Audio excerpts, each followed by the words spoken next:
وَلَقَدْ يَسَّرْنَا الْقُرْآنَ لِلذِّكْرِ فَهَلْ مِن مُّدَّكِرٍ۔ السلام علیکم ورحمۃ اللہ وبرکاتہ۔ نحمدہ ونصلی علی رسولہ الکریم، اما بعد فاعوذ باللہ من الشیطان الرجیم، بسم اللہ الرحمن الرحیم۔ رب اشرح لی صدری ویسر لی امری واحلل عقدۃ من لسانی یفقہوا قولی واجعل لی وزیرا من اہلی ربی زدنی علما۔ قرآنی قصے کے حوالے سے آج ہمارا پروگرام جو ہے وہ ابراہیم علیہ السلام کے اوپر ہی ہے۔ ابراہیم علیہ السلام پہ بہت سارے پروگرام ہو چکے، کیونکہ آپ کا ذکر قرآن پاک میں بہت ساری جگہ پر آتا ہے۔ جو آخری قسط تھی، جو اس سے پہلے والی قسط ہم نے جو کی، اس پروگرام میں ہم نے آیت پڑھی تھی کہ اللہ فرما رہے ہیں کہ ابراہیم سے ہم نے بہت ساری چیزوں میں، بہت ساری باتوں میں آزمائش کی۔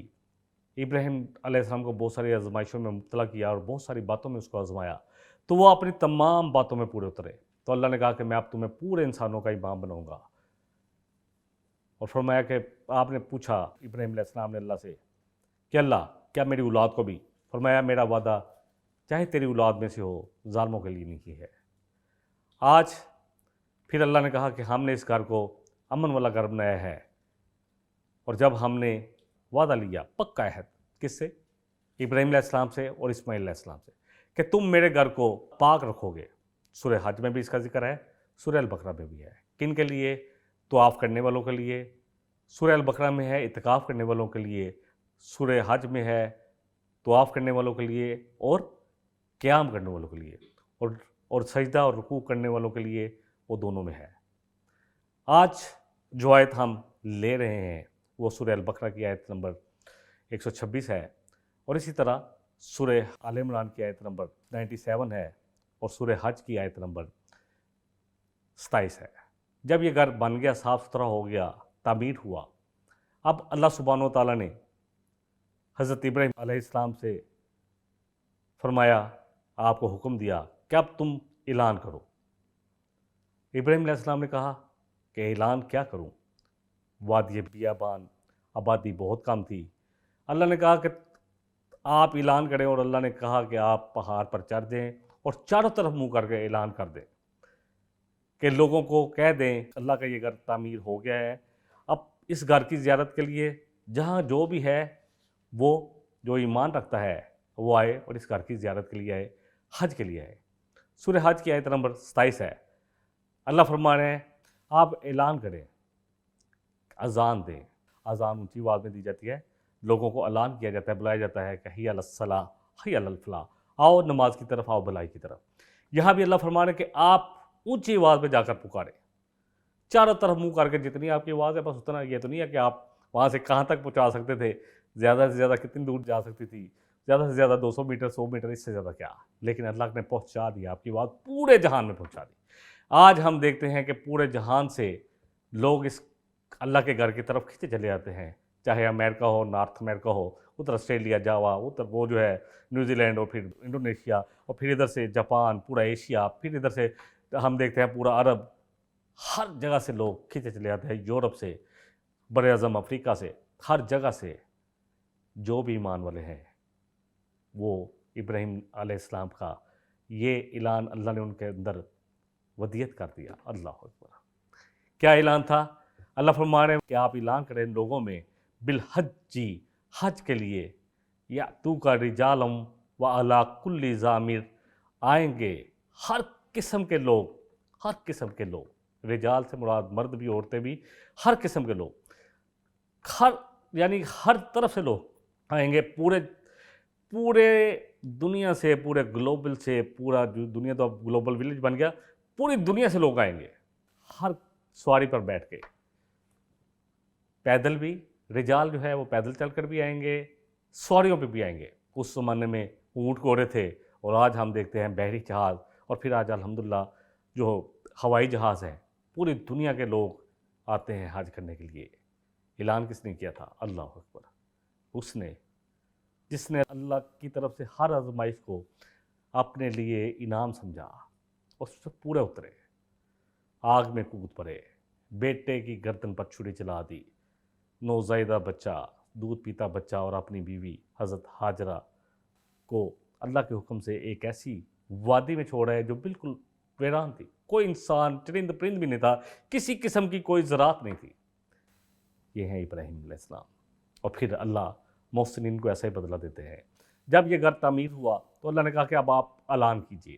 آپ نے اعلان کیا، اللہ فرمانے آپ اعلان کر دیجئے، آ جائیں گے۔ ابراہیم علیہ السلام حیران تھے کہ کون آئے گا، کس تک میری آواز جائے گی، کیسے اعلان کروں؟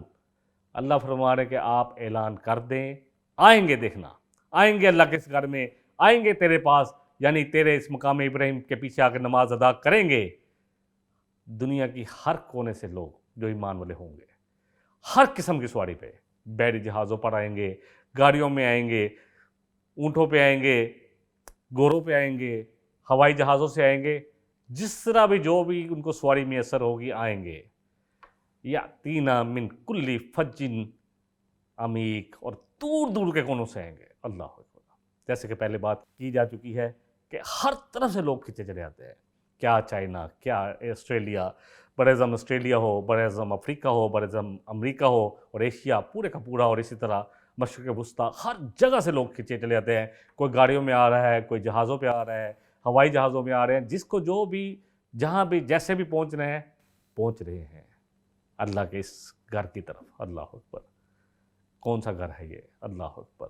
اللہ کا محترم گھر، حرمت والا گھر، کعبہ، بیت المحرم۔ اللہ اکبر۔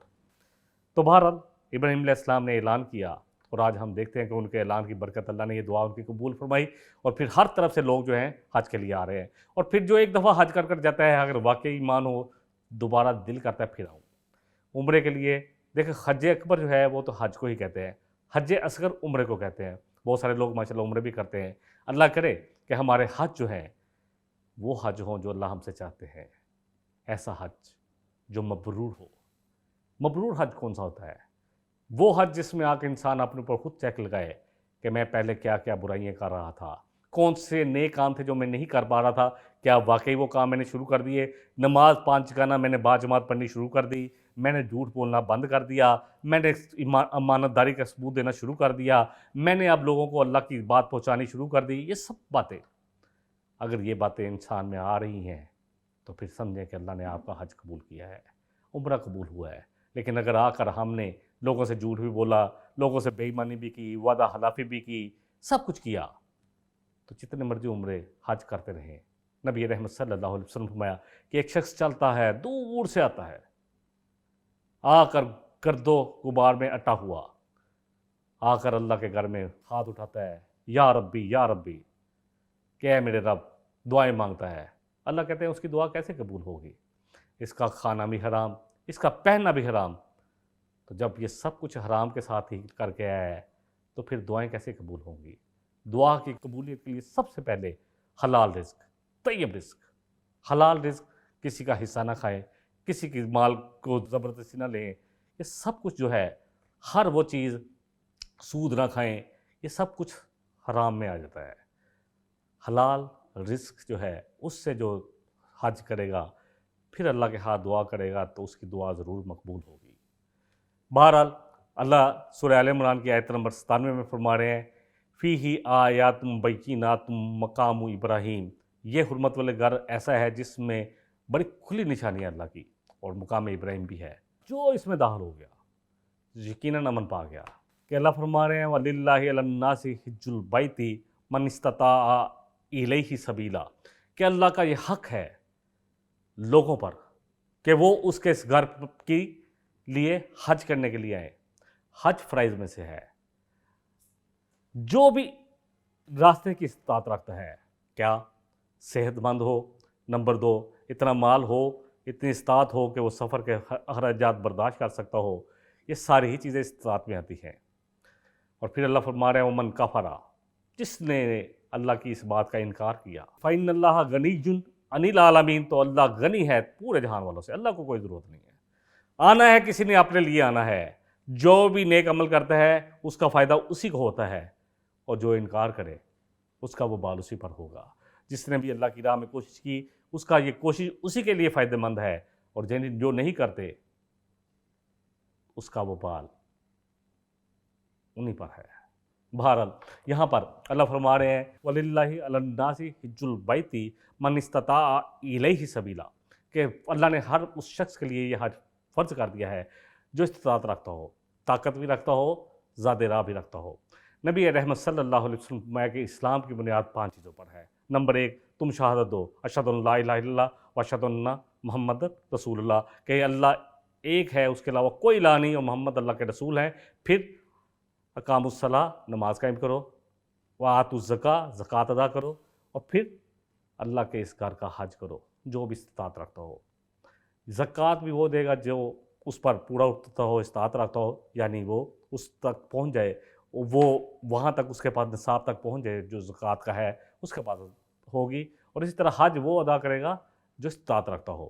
اور جو اللہ فرما رہے ہیں وَمَنْ كَفَرَ فَإِنَّ اللَّهَ غَنِيٌّ عَنِ الْعَالَمِينَ، جس نے انکار کر دیا اس فریضے کو ادا کرنے سے، تو اللہ فرما رہے ہیں کہ اللہ پھر ایسے لوگوں سے غنی ہے۔ اللہ بے نیاز ہے، اللہ کو کیا ضرورت ہے کوئی آگے اللہ کا حج کرے، طواف کرے؟ اللہ کے لیے تو طواف کرنے والے 70,000 فرشتے موجود ہیں جو بیت المعمور میں کر رہے ہیں، اور نبی رحمت صلی اللہ علیہ وسلم نے فرمایا کہ ایک فرشتہ جس نے ایک دفعہ طواف کر لیا اس کی قیامت تک باری نہیں آنی۔ اللہ کی کتنی مخلوق ہے، اللہ کے کتنے لشکر ہیں، اللہ ہی بہتر جانتا ہے ان کے بارے میں۔ نبی رحمت صلی اللہ علیہ وسلم نے حج کے بارے میں اور اس کی جو ہے کتنی اس کی فرضیت ہے فرمایا، عمر فاروق رضی اللہ عنہ سے روایت ہے، عمر بن خطاب رضی اللہ عنہ سے، کہ جو شخص حج کی طاقت کے باوجود، استطاعت کے باوجود، ذات راہ کے باوجود حج نہ کرے تو اللہ فرما رہے ہیں کہ اللہ کے لیے برابر ہے، کہ وہ چاہے یہودی ہو کر مرے یا نصرانی ہو کر مرے۔ یہ فریضہ ہے، جس طرح نماز فرض ہے اسی طرح یہ بھی فرض ہے استطاعت والوں کے لیے۔ ابن عمر رضی اللہ عنہ کہتے ہیں کہ لوگوں نے آپ سے پوچھا نبی صلی اللہ علیہ وسلم سے، کیا اللہ کے رسول صلی اللہ علیہ وسلم، پہلے پوچھا کون سا حاجی افضل ہے، تو فرمایا وہ جو دور سے آتا ہے گرد و غبار میں اور میل کچیل میں اٹا ہوا۔ پھر پوچھا کہ کون سا حج بہتر ہے، فرمایا وہ حج جس میں اونچی آواز میں، بلند آواز میں تلبیہ پڑھا جائے اور کثرت سے قربانی کی جائے، قربانی کا خون بہایا جائے۔ اسی طرح نبی رحمت صلی اللہ علیہ وسلم نے جب کہا کہ یہ حج تم پر فرض کر دیا گیا ہے، یہ حدیث ہے مسند احمد کی، کہ ایک شخص کھڑا ہوا اور پوچھا کہ اللہ کے رسول صلی اللہ علیہ وسلم کیا ہر سال حج کرنا ہے؟ آپ نے خاموشی اختیار کی۔ آپ اپنا خطبہ جاری رکھے ہوئے تھے، وہ دوسری طرف سے آگے پھر پوچھنے لگا کہ اللہ کے رسول صلی اللہ علیہ وسلم کیا ہمیں ہر سال حج کرنا ہے؟ آپ نے اس وقت بھی جواب نہ دیا۔ اس نے تیسری دفعہ دوسری اور جگہ پہ آ کر پھر یہی سوال کیا کہ کیا یہ حج ہر سال ہم پر فرض ہے؟ آپ نے فرمایا کہ اگر میں ہاں کہہ دوں تو تم اس کو ادا نہ کر سکو گے، نہ اس کی استطاعت رکھ سکو گے کہ ہر سال سب آئیں اللہ کے گھر میں، اور تم سے پہلے لوگ امت اس لیے تباہ ہوئی کہ انہوں نے اپنے رسولوں سے بے جا سوال کیے۔ جتنا کہہ دیا اس پہ اکتفا کرو۔ حج ہر انسان کا، ہر مسلمان کے لیے زندگی میں ایک دفعہ فرض ہے، اس کے بعد جتنے بھی کرے وہ نفلی حج ہے۔ بہرحال اللہ فرما رہے ہیں، اور یہ حج کا فریضہ جو ہے ہم سب پر اللہ نے فرض کیا ہے، جو استطاعت رکھتے ہیں، جس کو بھی راستے کی استطاعت رکھتا ہے، جو سفر کر سکتا ہے، تو اس کے لیے اللہ فرما رہے ہیں کہ وہ حج کرے اللہ کے گھر کا، کیونکہ یہ اللہ نے اس پر رکھ دیا ہے کہ وہ اللہ کے گھر کا حج کرے۔ بہرحال کچھ اور آیات لے لیتے ہیں ابراہیم علیہ السلام کے بارے میں۔ اگلی آیت نمبر 126 لے لیتے ہیں، سورہ البقرہ کی ہے۔ اس میں بھی اللہ سبحانہ وتعالیٰ جو ہے ابراہیم علیہ السلام کے ساتھ ان کو کچھ احکامات دے رہے ہیں۔ اللہ فرما رہے ہیں، اور ابراہیم علیہ السلام نے کچھ دعائیں آپ اللہ سے مانگی، اللہ ان کا ذکر فرما رہے ہیں۔ آیت نمبر 126 ہے سورہ البقرہ کی، وَإِذْ قَالَ إِبْرَاهِيمُ رَبِّ اجْعَلْ هَٰذَا بَلَدًا آمِنًا، جب کہا ابراہیم علیہ السلام نے کہ اے میرے رب اس شہر کو امن والا کر، شہر بنا دے۔ کیوں؟ اس لیے کہ اپنی اولاد کو ادھر چھوڑ کے جا رہے تھے۔ وَارْزُقْ أَهْلَهُ مِنَ الثَّمَرَاتِ مَنْ آمَنَ مِنْهُمْ، اور اے اللہ ان کو رزق بھی دے، پاکیزہ رزق، ہر قسم کا رزق۔ ثمرات میں، ثمر میں ہر چیز آتی ہے، پھل، سبزی، ہر وہ چیز جو انسان کے لیے رزق کے طور پر ہے، اللہ ان کو وہ بھی دے۔ دیکھیں ہم لوگ سمجھتے ہیں، بعض لوگ جن کو اپنے تقوی کا بڑا زوم ہوتا ہے، سمجھتے ہیں کہ جی ہم تو صرف آخرت کی دعا مانگتے ہیں، دنیا نہیں چاہیے۔ ابراہیم علیہ السلام نے یہاں پہلے دنیا کی دعا مانگی۔ بہت ساری دعائیں انشاءاللہ تعالیٰ اس کے بعد آ رہی ہیں ابراہیم علیہ السلام کی، جن کا ہم ذکر کریں گے۔ تو سب سے پہلے دعا کیا مانگی جب گھر تعمیر کیا؟ کہ اللہ جب اپنی اولاد کو وہاں بسایا کہ اللہ اس کے رہنے والوں کو، اس شہر کو پہلے امن والا بنا دے اور اس کے رہنے والوں کو پاکیزہ رزق عطا فرما، اور پھر یہ بھی کہا من آمن منہم، جو ان میں ایمان لانے والا ہو، جو ایمان والا ہو ان کو، کیونکہ اللہ نے کہا تھا جب پوچھا تھا کہ اللہ میری اولاد کو بھی امام بنائیں گے انسانوں کا، اللہ نے کہا تھا کالا لا ینال عہد الظالمین، کہ نہیں ہے میرا وعدہ تیری اولاد میں سے ہو ظالم ہوگا تو نہیں ہے اس کے لیے۔ اب ڈرتے ڈرتے دعا کی کہ اللہ یہاں کے رہنے والے، میں نے اپنی اولاد کو یہاں بسا دیا، اللہ یہاں پہ اپنے رزق کی بارش کر، رحمتوں کی بارش کر ان پر جو ایمان والے ہیں۔ اللہ فرما رہے آگے، اللہ اکبر، اس لیے یہ دعا کی کہ اللہ جو ایمان والے ہیں۔ اب اللہ فرما رہے ہیں کالا ومن کفرا، اللہ نے کہا کہ جس نے کفر کیا فَأُمَتِّعُوهُ قَلِيلًا، تو اس کو میں دوں گا دنیا کا فائدہ، اور دنیا کتنی قلیل ہے، اس لیے قلیل کا لفظ آیا، جتنا بھی دنیا میں فائدہ دیا جا سکتا ہے اس کو دوں گا۔ ثُمَّ أَضْطَرُّهُ إِلَىٰ عَذَابِ النَّارِ، پھر میں اس کو مجبور کر دوں گا، گھسیٹ لوں گا، کھینچ لوں گا، اللہ اکبر، آگ کے عذاب کے لیے لے آؤں گا عذاب کی طرف، اور بیس المصیر، جہنم کا عذاب جو بہت ہی برا ٹھکانہ ہے۔ اللہ کہہ رہے دنیا میں تمہیں دوں گا، سب کو دوں گا، یہ نہیں ہے کہ دنیا میں میں کسی کو روکوں گا، میری عطا میرا فضل دنیا میں کسی پر نہیں رکا رہے گا، بلکہ میں دنیا میں ان کو زیادہ دوں گا، اللہ اکبر۔ دیکھیں اللہ تعالیٰ دنیا میں تو اللہ سب کو عطا کر رہے ہیں، دنیا میں اللہ کا فضل ہم دیکھتے ہیں، بعض دفعہ ہم دیکھتے ہیں کہ وہ لوگ جو اللہ کا کفر کر رہے ہیں وہ ہم سے زیادہ رزق پا رہے ہیں۔ رزق اگر مال کے صورت میں لیا جائے، رزق اصل میں تو میں سمجھتا ہوں کہ رزق کے لیے جو کہا گیا ہے، انسان کی ذہانت، فطانت، انسان کی اولاد، یہ سب کچھ رزق میں شامل ہے۔ تو ہم دیکھتے ہیں کہ وہ لوگ جو اللہ کے نافرمان ہیں، اللہ نے ان کو دنیا میں زیادہ نوازا ہوا ہے۔ بعض دفعہ ہم دیکھتے ہیں کہ ان کے پاس تو زیادہ کچھ ہے، اگر یہ نافرمان ہیں اور لوگ سمجھتے ہیں، آج بھی ہمارا کریٹیریا یہی ہے، ناپ تول کا انداز یہی ہے، ہمارا جانچنا یہی ہے کہ جیسے جس کے پاس زیادہ مال ہے وہ اللہ کا زیادہ پسندیدہ ہے۔ اس بات کو ہم نے پڑھا تھا جیسے سورہ کہف میں، جب یہ دو دوست آپس میں باتیں کر رہے تھے، ایک نے کہا کہ اللہ نے مجھ پہ زیادہ کرم کیا ہے، کہ دیکھو دنیا میں بھی اللہ نے مجھے بیٹے بھی زیادہ دیے ہیں، مجھے مال بھی زیادہ دیا ہے، باغات بھی دیا ہے، اور جس اللہ نے میرے پر یہ کرم کیا ہے، کل قیامت والے دن وہ اللہ مجھے ضرور دے گا، اگر قیامت قائم ہوئی تو وہاں بھی سب کچھ مجھے ملے گا۔ یہ گمان ہوتا ہے جو ہے مالداروں کا، اور دوسرے لوگ جو عوام الناس ہوتی ہے، جو ان کو بڑے بڑے عہدوں پر دیکھتی ہے، بڑے بڑے مالداروں کو دیکھتی ہے، بڑے بڑے گھر، ان سے امپریس ہو کر اس سے اللہ اکبر اتنے متاثر ہوتے ہیں کہ کہتے ہیں یہی لوگ ہیں جو صحیح ہے، یہی صحیح ہے۔ اور آج بھی ہم جب دیکھتے ہیں مغرب کو، ان کی ترقیوں کو، اور اسی طرح ہم دوسرے ملکوں کی ترقیوں کو دیکھتے ہیں، تو ہم سمجھتے ہیں کہ یہی لوگ ہیں جو صحیح ہیں، یہی صحیح راستے پر ہے، اللہ اکبر۔ بہرحال اللہ نے کہا کہ میں دنیا میں تو ہر ایک کو دوں گا، چاہے کوئی ایمان والا ہو یا اللہ کا کفر کرنے والا ہو۔ دیکھیں اللہ نے یہ مکہ کی وادی کو امن والا بھی بنایا، وہاں ہر قسم کا رزق آپ بھی پہنچ رہا ہے۔ ابراہیم علیہ السلام کی دعا یہ قبول ہو رہی ہے، ہر قسم کا رزق آپ دیکھیں کہ ہر قسم کا پھل وہاں اویلیبل ہے، چاہے ہمارے موسم، ہم الحمدللہ پاکستان میں اللہ کا کروڑ شکر ہے، ہر قسم کا پھل ہے۔ یقین جانے بہت ٹریول کرتا ہوں اور پھر اللہ کا شکر ادا کرتا ہوں کہ اللہ نے پاکستان میں ہر چیز دی ہے۔ ہمارا آم دنیا کے بہترین آموں میں سے ہے، کوئی بھی اتنا زبردست ذائقے والا آم نہیں ہے، بہت ساری چیزیں، لیچی دیکھ لیں اور بہت ساری چیزیں، اللہ اکبر۔ اللہ کرے کہ یہ خطہ جو اللہ نے مجھے اور آپ کو انعام کے طور پر دیا ہے، اللہ اکبر، واقعی یہ انعام ہے، نعمت ہے۔ انعام کیا ہے؟ نعمت ہے ہمارے لیے۔ بہت قربانیاں اس میں ہمارے آباء و اجداد کی، یقین جانیں بہت قربانیاں۔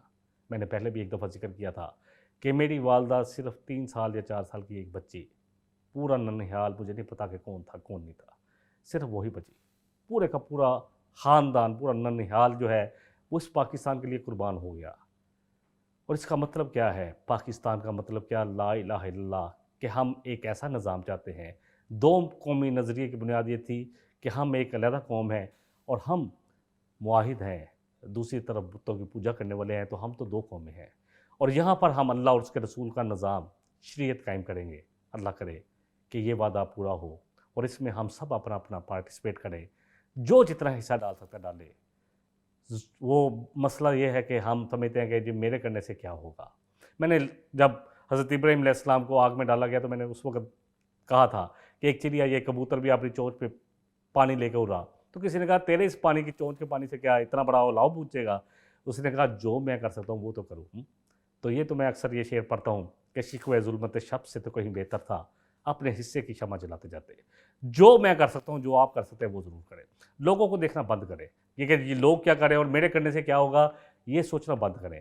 ہمیں تو اللہ کے آگے معذرت پیش کرنی کہ اللہ جتنا کر سکے تھے، جیسے سورہ الاعراف میں آتا ہے نا کہ 3 قسم کے گروہ ہو گئے، ایک وہ تھے جو ہفتے کے دن کی نافرمانی کر رہے تھے، ایک وہ تھے جو ان کو منع کر رہے تھے، اور تیسرا وہ تھا جو اپنے کاموں میں لگا ہوا تھا۔ تو اللہ کہتے ہیں ہم نے ان کو بچا لیا جو امر بالمعروف اور نہیں عن المنکر کا فریضہ ادا کرے۔ تو مجھے تو اور آپ کو یہ تو کام کرنے ہی کرنا ہے، ہم لوگوں کو یہ کام کرنے ہی ہے۔ ہر شخص کو اپنی استطاعت کے مطابق جتنی استطاعت ہے اتنا ضرور کریں تاکہ اللہ کے آگے معذرت پیش کرنے کے قابل ہو جائیں۔ بہرحال اللہ نے سورہ ابراہیم میں بھی ہم نے پڑھا تھا، جب ابراہیم علیہ السلام نے کہا تھا ربنا انی اسکنت من ذریتی بواد غیر ذی زرع عند بیتک المحرم، اے اللہ میں نے اپنی اولاد کو یہاں آ کر بسایا ہے تیرے اس گھر میں، اس وادی میں جس میں کسی قسم کی کوئی زراعت نہیں ہے، کس لیے؟ تیرے اس گھر محترم گھر کے پاس۔ تو اے میرے رب، تو ربنا لیقیموا الصلاۃ فاجعل افئدۃ من الناس تہوی الیہم، اے اللہ تاکہ وہ تیرے لیے نماز قائم کرے، توحید پر قائم رہیں، اور اللہ تو بنا دے لوگوں کو دلوں کو مائل کر دے، کشش ڈال دے اس گھر کی طرف۔ وارزقہم من الثمرات لعلہم یشکرون، اور اللہ تو ان کو رزق دے پھلوں کا تاکہ یہ تیرے شکر گزار بندے بنے۔ اللہ اکبر، ان کو ہر قسم کا رزق دے۔ اللہ نے ہر قسم کا رزق پہنچایا، اور جیسے کہ پہلے بات کی گئی کہ ابراہیم علیہ السلام نے جب دعا مانگی تھی گھر کو تعمیر کرنے کے بعد، تو کیا کہا تھا کہ اللہ جو یہاں بس رہے ہیں نا امن والے، اللہ ان کو تو رزق دے۔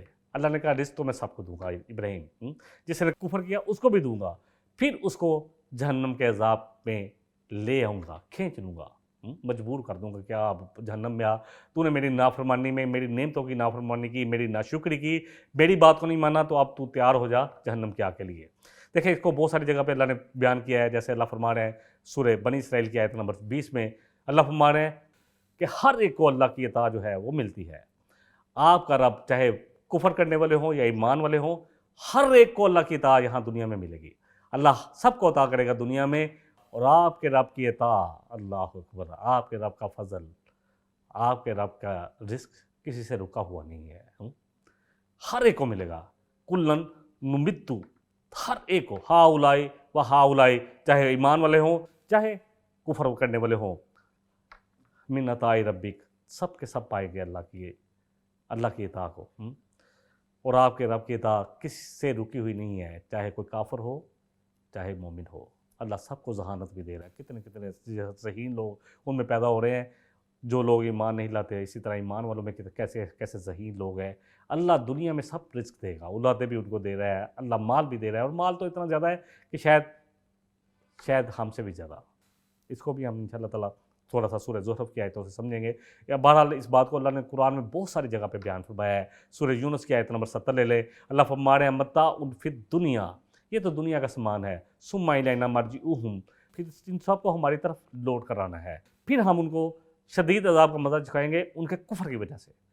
دنیا میں تو اللہ یہ سامان دے رہے ہیں، دیکھیں اللہ نے یہ سامان جو ہے دنیا میں تو ہر ایک کو دیا ہے، چاہے کوئی اللہ کا شکر گزار ہو یا نہ شکرہ۔ وہاں پہ جب ہم سورہ ابراہیم میں پڑھتے ہیں، اللہ اکبر، اللہ فرما رہے ہیں اگر تم شکر ادا کرو گے تو میں اور بھی دوں گا، اور اگر تم کفر کرو گے تو یہ نہیں کہا کہ میں نہیں دوں گا، بلکہ کہا کہ میرا عذاب بڑا شدید ہے۔ سورہ لقمان میں ہم نے پڑھا آیت نمبر 24 میں، اگر آپ مطالعہ کریں گے، نمتعہم قلیلا، اللہ فرما رہے ہیں کہ ہم ان کو دیں گے اس قلیل دنیا کا مال، دنیا قلیل ہے، مال بہت دیں گے، پھر ہم ان کو کھینچ لائیں گے ایک بڑے عذاب کی طرف، سخت عذاب کی طرف کھینچ لائیں گے یا مجبور کر دیں گے۔ اس طرح مسترار یہ سب کچھ مجبور کر دینا، کھینچ لانا، کسی کو زبردستی لے آنا، اس کے لیے آتا ہے ثم نضطرہم الی عذاب غلیظ، اللہ فرما رہے ہیں ہم ان کو سخت عذاب کی طرف کھینچ لائیں گے۔ دیکھیں سورہ زخرف کی آیتیں ہم اگر پڑھ لیں تو بہت ساری باتیں ہماری سمجھ میں آ جائیں گی۔ اللہ ایسی آیتیں ہیں جو ہم سب کے لیے، جن کو اللہ نے جو بھی دیا ہے زیادہ یا کم، ہر شخص اللہ کی عطا سے راضی ہو جائے گا۔ یہ جو بھی دنیا میں ملتا ہے یہ امتحان کے لیے ہے۔ یقین جانے مال بھی امتحان ہے، اولاد بھی امتحان ہے۔ کتنی جگہ پہ اللہ فرما رہے ہیں کہ تمہاری اولاد تمہارا ہے، تمہارے مال تمہارے لیے آزمائش کے لیے ہیں۔ کتنی جگہ پر، اور انسان کو اچھے بھی لگتے ہیں۔ سیدھی سی بات ہے، اللہ فرما رہے ہیں جیسے سورہ اگر آل عمران پڑھیں آیت نمبر 14 میں اللہ فرما رہے ہیں کہ یہ ساری چیزیں اللہ فرما رہے ہیں ہم نے سجائی ہے دلوں میں، عورتوں کی محبت، بیٹوں کی محبت، اور ہم نے ڈیڑھ و ڈیڑھ سونے اور چاندی کی محبت ہم نے سجائی ہے، والخیل المسوماتی والانعام والحرث، اور نشان زدہ گھوڑے، یہ بڑی بڑی گاڑیاں، برانڈڈ گاڑیوں کے جن پر نشان لگے ہوتے ہیں، کسی کی مرسڈیز کا، کسی پر کوئی، یہ بھی اللہ کرے ہم نے سجایا ہے۔ اور آج کے زمانے میں تو یہ بات اور بھی سمجھ میں آ رہی ہے۔ اور مویشی جانور جن میں بڑے خوبصورت جانور، گھوڑا بھی ہے، اسی طرح اونٹ بھی ہے، بیل، بکریاں، یہ سب کچھ آج کل تو ویسے ہارس اینڈ کیٹل کا شو لگا ہوا ہے تو دیکھیں کتنے خوبصورت لگتے ہیں۔ ذالک متاع الحیات الدنیا، اللہ فرما رہے یہ دنیا کا متاع تو ہے، دنیا کا فائدے کا سامان تو ہے۔ واللہ عندہ حسن المآب، ہاں اصل ٹھکانہ جو تمہیں چاہیے، اللہ اکبر، وہ اللہ کے پاس ہے۔ اللہ اور اللہ کے پاس ہے تمہارے لیے بہترین ٹھکانہ۔ بہرحال سورہ زخرف کی آیتیں لے لیتے ہیں، بات کو تھوڑا سا مکمل کر لیتے ہیں۔ اللہ فرما رہے ہیں اگر یہ اچھا نہ ہوتا کہ سارے کے سارے ہی کفر کی طرف نہ چلے جائیں۔ اللہ اکبر، سنیں یہ آیتیں، پڑھیں کبھی اپنی آنکھوں سے۔ اللہ فرما رہے ہیں کہ مومنوں کا اللہ نے بہت بڑا امتحان نہیں لیا، اس کو اس طرح بھی ترجمہ کیا جا سکتا ہے۔ اللہ فرما رہے ہیں کہ اگر یہ حادثہ نہ ہوتا کہ سارے کے سارے ہی کفر کی طرف نہ چلے جائیں، یا اللہ نے بہت بڑا امتحان نہیں لیا یقین جانے ایمان والوں کا، اللہ فرما رہے ہیں کہ ہم یقیناً بنا دیتے جو رحمان کا کفر کرنے والا ہے اس کے گھر کو، ان کے گھروں میں جو چھتیں ہیں اور جو سیڑھیاں جن پر زینے وہ چڑھ کر جاتے ہیں ان کو چاندی کا بنا دیتے۔ اللہ اکبر، اور ان کے گھروں میں جو ان کے دروازے ہیں، چوگاٹھے ہیں، اور جو مسندیں جن پر بیٹھ یا چار پہیے جن پر وہ بیٹھتے ہیں وہ بھی ہم چاندی کے بنا دیتے ہیں۔ اللہ اکبر، اللہ کے لیے یہ چیزوں کی کیا حیثیت ہے۔ اللہ اکبر، اللہ فرما رہے ہیں وَزُخْرُفًا، بلکہ ہم سونے کی بنا دیتے ساری چیزیں۔ سونے کا ریٹ تو پتہ ہی آج کل کیا ریٹ ہے، چاندی تو پھر سستی ہے۔ اللہ فرما رہے ہیں کہ جو رحمان کا کفر کرنے والے ہیں اللہ نے مومنوں سے بہت بڑا امتحان نہیں لیا۔ اگر یہ حادثہ نہ ہوتا کہ سارے مومن بھی کہیں بہک نہ جائیں تو اللہ کہہ رہے ہیں کہ ہم کیا کرتے، دنیا میں جتنے اللہ کے رحمان کا کفر کرنے والے لوگ ہیں، اللہ اکبر، اللہ کہہ رہے ہیں کہ ہم ان کی چھتوں کو، ان کے زینوں کو، ان کی سیڑھیوں کو، ان کے دروازوں کو، ان کی چوگاٹھوں کو، ان کے مسندیں، ان کے بیڈ سونے اور چاندی کے بنا دیتے۔ اور یہ سب کچھ ملی بھی جائے تو دنیا کی قلیل زندگی کا سامان ہے۔ وَالْآخِرَةُ عِندَ رَبِّكَ لِلْمُتَّقِينَ، اصل چیز جو ہے۔ اور اللہ فرما رہے ہیں کہ آخرت آپ کے رب کے نزدیک صرف متقین کے لیے ہے۔ اللہ تعالیٰ ہمیں ان متقین میں شامل فرمائے۔ یقین جانے الف لام میم ذالک الکتاب لا ریب فیہ ھدی للمتقین، تقوی کا لفظ قرآن میں 258 دفعہ آیا ہے، 258۔ عمر فاروق نے ایک دفعہ قرآن کی محفل جماتے تھے رضی اللہ عنہ، امیر المومنین، آپ اکثر لوگوں سے پوچھتے کہ یار تقوی کیا ہے، ایک دفعہ اسی طرح آپ نے پوچھا تو بہت سارے لوگوں نے تقوی کے متعلق بہت ساری آراء پیش کی۔ ابی بن کعب مفسر قرآن خاموش، آپ نے پوچھا ابی آپ کچھ نہیں بولے، فرمایا اے امیر المومنین آپ کبھی ہاردار جنگل میں گزرے ہیں، وہاں سے گزرے ہیں تو کیسے گزرتے ہیں؟ کہا ہاں گزرا ہوں، بہت احتیاط کے ساتھ، کیونکہ نیچے بچھو، سانپ، کانٹے سب کچھ ہیں، جاریاں ہیں جو کپڑے کو پھاڑ دیں گی، جسم کو زخمی کر دیں گی۔ اپنے کپڑوں کو بچاتے ہوئے، اپنے جسم کو بچاتے ہوئے بڑی احتیاط کے ساتھ، پورے کانشیس ہو کر، پورا محتاط ہو کر، فرمایا یہی ہے تقوی، دنیا کی زندگی اسی طرح گزارنی ہے۔ سمجھ لیں اس بات کو، یہ زندگی جو ہے یہ اللہ نے امتحان کے لیے مجھے اور آپ کو بھیجا ہے۔ کلزم ہستی میں تو اوپرا ہے مانند حباب، اس ضیاءخانے میں تیرا امتحان ہے یہ زندگی۔ اقبال کا شعر ہے کہ جو زندگی، جو فانی زندگی ہے نا، یہ سارے کا سارا ختم ہونے والی دنیا، اس میں جو ٹرنیور ہمیں ملا ہے اس دنیاوی زندگی کا، یہ ہمارا امتحان ہے، اسی پرچے پر ہمارا آخرت کا نتیجہ ہے۔ اور پھر دنیا آخرت کے مقابلے میں کتنی قلیل ہے، بار بار اللہ کہہ رہے ہیں متاع قلیل، کتنی قلیل ہے۔ نبی صلی اللہ علیہ وسلم نے فرمایا کہ تم میں سے کوئی شخص اپنی انگلی جو ہے صرف سمندر میں ڈالے اور پھر دیکھے کہ انگلی پر کتنا پانی لگا ہے۔ یہ ہے دنیا کی قلیل زندگی، اور آخرت پورا سمندر ہے۔ کیسے موازنہ کیا جا سکتا ہے؟ اور اللہ کے خزانے کتنے بڑے ہیں، اللہ اکبر۔ اللہ فرما رہے ہیں، حدیث قدسی ہے کہ جن و انس سارے ایک میدان میں اکٹھے ہو جائیں اور جو مانگ سکتے ہیں مجھ سے مانگ لیں، میں سب کو ان کے مانگنے کے مطابق عطا کر دوں۔ مانگ لے دنیا بھر کا سونا، مانگ لے دنیا بھر کا چاندی، مانگ لے ہیرو جواہرات، اللہ کہہ رہے ہیں میں سب کو ان کی ڈیمانڈ کے مطابق دے دوں۔ تو میرے خزانوں میں اتنی کمی بھی نہیں ہوتی جتنا سوئی کو سمندر میں ڈالا جائے اور دیکھا جائے کہ اس پہ کتنا پانی لگا ہے، اتنی کمی نہیں ہوتی، اللہ فرما رہے ہیں۔ یہ ہے اللہ خزانے والا۔ لیکن اللہ نے ہمیں، مجھے اور آپ کو اس لیے پیدا کیا ہے تاکہ ہم اس دنیا میں رہتے ہوئے اِنَّا جَعَلْنَا مَا عَلَى الْأَرْضِ زِینَةً لَہَا، اللہ فرما رہے ہیں کہ جو کچھ سجایا ہے ہم نے خود سجایا ہے۔ کس لیے؟ لِیَبْلُوَہُمْ أَیُّہُمْ أَحْسَنُ عَمَلًا، تاکہ ہم ان کو آزما لیں کہ کون ہے جو بہترین عمل کرنے والا ہے۔ سورہ الکہف کی آیت نمبر 7 ہے۔ بہرحال دیکھیں، یہ اللہ کا سب کچھ اللہ نے دیا ہوا ہے۔ ہم سمجھتے ہیں کہ شاید دنیا کی زندگی سب کچھ ہے، اصل زندگی آخرت کی زندگی ہے۔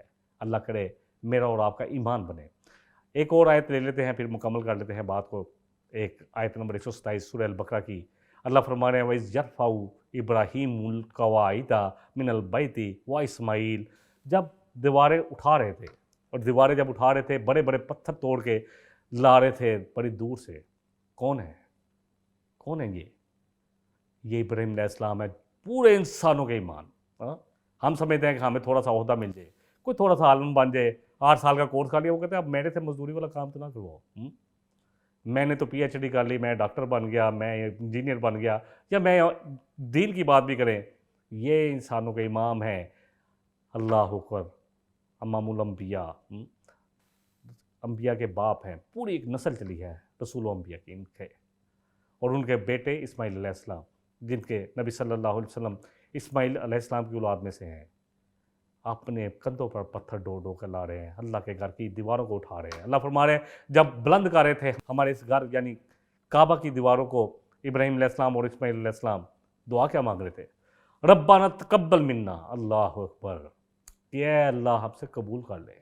ہم کوئی نیکی کا کام کرتے ہیں تو سمجھتے پتہ نہیں کون سا تیر مار دیا، اتنا مشکل کام کرنے کے بعد بھی ڈر رہے ہیں کہ اے اللہ ہم سے قبول کرنا، انکا انت السمیع العلیم، اے اللہ بے شک آپ بہت سننے والے ہیں اور خوب علم رکھتے ہیں، ہر قسم کا علم ہے آپ کے پاس، آپ جانتے ہیں ہمارے دلوں میں کیا ہے، نیتوں کو بھی آپ دیکھ رہے ہیں، ہمارے اعمال کو بھی دیکھ رہے ہیں۔ یہ ہے وہ کام، یہ ہے وہ دعا، یہ ہے وہ کردار ابراہیم علیہ السلام کا، جس کے لیے اللہ کہہ رہے ہیں کہ جو بھی طریقہ ابراہیم علیہ السلام کا ہے اسی کی اتباع کرو، اس کے پیچھے چلو۔ دیکھیں سورہ المومنون کی آیات ہیں، ان الذین هم من خشیۃ ربہم مشفقون، بے شک وہ لوگ جو اپنے رب کی خشیت سے بہت ڈرنے والے ہیں، والذین هم بآیات ربہم یؤمنون، کون ہیں یہ لوگ جو فلاح پانے والے ہیں؟ وہ اپنے رب کی آیات پر ایمان لاتے ہیں، والذین هم بربہم لا یشرکون، اور یہ وہ لوگ ہیں جو اللہ کے ساتھ کسی کو شریک نہیں کرتے۔ یہ لوگ اللہ کی راہ میں خرچ کرتے ہیں، دل پھر بھی کانپ رہے ہوتے ہیں، کیوں؟ ان کو ڈر ہوتا ہے کہ جانا تو اپنے رب کے پاس ہے، پتہ نہیں اللہ نے قبول کیا یہ نہ کیا۔ اللہ اکبر، یہ کون لوگ ہیں؟ سورہ فرقان میں اللہ ایسے لوگوں کا ذکر فرما رہے ہیں جو ابراہیم علیہ السلام کے نقش قدم پر چلنے والے ہیں۔ والذین یبیتون لربہم سجدا و قیاما، یہ اپنے رب کے ہاں اپنی راتیں گزارتے ہیں سجدوں میں اور قیام میں۔ والذین یقولون ربنا اصرف عنا عذاب جہنم، اور دعائیں کیا مانگتے ہیں؟ اللہ ہم سے دور کر دے جہنم کے عذاب کو، ان عذابہا کان غراما، یہ تو بڑا چمٹ جانے والا ہے۔ اصل بات یہ ہے کہ ان نیک لوگ جو ہوتے ہیں وہ نیکیاں کرنے پر اتراتے نہیں ہیں، بلکہ ڈر رہے ہوتے ہیں، دل کانپ رہے ہوتے ہیں کہ اللہ نے قبول کیا یا نہیں کیا۔ جامعہ ترمذی کی ایک حدیث سے اس بات کو سمجھ سکتے ہیں۔ حضرت عائشہ صدیقہ طاہرہ مطہرہ رضی اللہ عنہ نے پوچھا اللہ کے رسول صلی اللہ علیہ وسلم سے کہ اللہ کے رسول صلی اللہ علیہ وسلم، جو یہ لوگ ہوتے ہیں جو اللہ سے اتنا ڈر رہے ہوتے ہیں، اتنا ڈرے ہوتے ہیں کہ اللہ نے قبول کیا نہیں کیا، اور اتنا ڈرنے والے ہیں، یہ کون لوگ ہیں؟ کیا یہ چوریاں بھی کرتے ہیں؟ یہ لوگ شرابیں بھی پیتے ہیں؟ یہ وہ لوگ ہیں؟ فرمایا نہیں صدیق کی بیٹی، اللہ اکبر، جامعہ ترمذی کی حدیث کہ نہیں صدیق کی بیٹی، بلکہ یہ وہ لوگ ہیں، یہ وہ لوگ ہیں جو نیک عمل کرتے ہیں۔ فرمایا کہ جن کے دل کانپ رہے ہوتے ہیں، یہ کون سے لوگ ہیں؟ فرمایا یہ وہ لوگ ہیں جو نیکیاں کرتے ہیں لیکن ان کے دل کانپ رہے ہوتے ہیں کہ پتہ نہیں اللہ نے قبول کیا کہ نہیں کیا۔ اللہ اکبر، اور جو لوگ ڈرتے وہی ہیں جو نیک کام کر رہے ہوتے ہیں، اور جو نہیں کرتے ان کو تو ڈر بھی کوئی نہیں ہوتا، صحیح بات ہے۔ اللہ اکبر، اصل بات یہی ہے کہ اللہ سے ڈرنے والے وہی ہوتے ہیں جو اللہ کے متقی لوگ ہوتے ہیں۔ بہرحال اس بات کو انشاءاللہ تعالیٰ اگلی باتوں اگلی یہ قصہ ابھی بھی جاری رہے گا، انشاءاللہ کوشش کریں گے کہ ابراہیم علیہ السلام کی مزید دعائیں انہوں نے اللہ سے کیا کیا مانگی تھی، ان کا ذکر ہم انشاءاللہ اپنے اگلے پروگرام میں کریں گے۔ جتنا کہا گیا، جتنا سنا گیا، اللہ سے دعا ہے کہ اللہ مجھے اور آپ کو، ہم سب کو قرآن کا صحیح فہم عطا فرمائے، اور اللہ ہمیں نبی صلی اللہ علیہ وسلم کی سنت کے مطابق زندگی گزارنے کی توفیق بھی عطا فرمائے، اور اللہ ہمیں اپنے دین کے لیے کوشش کرنے والے لوگوں میں شامل فرمائے۔ وآخر دعوانا ان الحمد للہ رب العالمین۔ سبحانک اللہم و بحمدک، اشہد ان لا الہ الا انت، استغفرک و اتوب الیک۔ والسلام علیکم ورحمۃ اللہ وبرکاتہ۔ وَلَقَدْ يَسَّرْنَا الْقُرْآنَ لِلذِّكْرِ فَهَلْ مِن مُّدَّكِرٍ